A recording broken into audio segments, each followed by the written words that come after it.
Hi hello అండి. Easy cooking వరల్డ్‌కి స్వాగతం.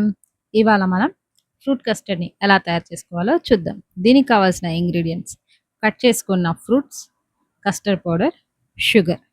మనకు అవైలబుల్‌లో ఏ ఫ్రూట్స్ ఉంటే ఆ ఫ్రూట్స్ అయినా సరిపోతాయి. ఒక మందపాటి కడాయి తీసుకొని అందులోకి ఒక 1 లీటర్ పాలు వేసుకుంటున్నాను. ఈ పాలని కొంచెం పక్కన పెట్టుకున్నాను కస్టర్డ్ పౌడర్ కలుపుకోవడానికి. పాలలో అయినా కలుపుకోవచ్చు, నీళ్ళైనా కలుపుకోవచ్చు. నేను కొన్ని పాలను తీసి పక్కన పెట్టుకుంటున్నాను. పాలు 2 పొంగులొచ్చాక అందులోకి ఒక 200 గ్రామ్స్ షుగర్‌ని వేసి బాగా కలుపుకుంటున్నాను.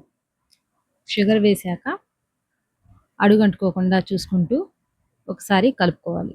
ఈలోపు మనం చిన్న గిన్నెలో తీసి పెట్టుకున్నాను కదా పాలు, అందులో ఒక 2 స్పూన్స్ కస్టర్డ్ పౌడర్‌ని వేసి ఉండలు లేకుండా బాగా కలుపుకోవాలి. ఇప్పుడు పాలు గూడా బాగా కాగిపోయాయి. ఇందులోకి కలుపుకున్న కస్టర్డ్ పౌడర్ మిల్క్‌ని గూడా వేసి బాగా కలుపుకుంటున్నాను. ఇలా ఎక్కడ ఉండలు లేకుండా చూసుకోవాలి. కొంచెం వేడి చేసి కలిపితే ఉండలుగా వచ్చేస్తుంది. ఆ ఉండలు కట్టేస్తే ఇంకొంచెం ఎక్కువ ప్రాసెస్ అవుతుంది. అందుకనేసి ఉండలు చుట్టుకోకుండా ఇలా కలుపుకుంటూ ఉంటే సన్నని మంట మీద పెట్టుకొని ఇలా కలుపుకుంటూ ఉంటే సరిపోతుంది. కస్టర్డ్ పౌడర్ వేశాక పాలు చిక్కబడతాయి. మరీ చిక్కబడకుండా మనకెంత కన్సిస్టెన్సీలో కావాలో చూసుకొని చల్లారడానికి పక్కన పెట్టుకోవాలి. చల్లారడానికంటే తీసి పక్కన పెట్టేయకుండా ప్రతి 2 నిమిషాలకు ఒకసారి తిప్పుతూ ఉండాలి. లేకపోతే పైన పొరలాగా చేరుతుంది.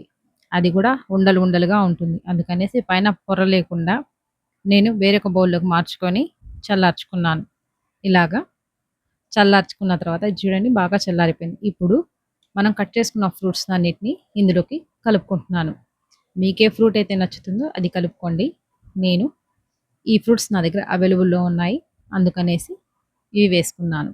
వీటన్నిటిలోకి మ్యాంగో అయితే ఇంకా టేస్ట్ బాగా ఉంటుంది. అందుకనేసి నేను మ్యాంగోని కూడా యాడ్ చేస్తాను.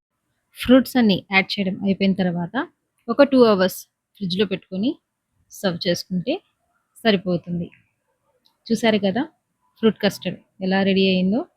టేస్ట్ అయితే చాలా బావుంటుంది. మీరు కూడా ఒకసారి ట్రై చేయండి.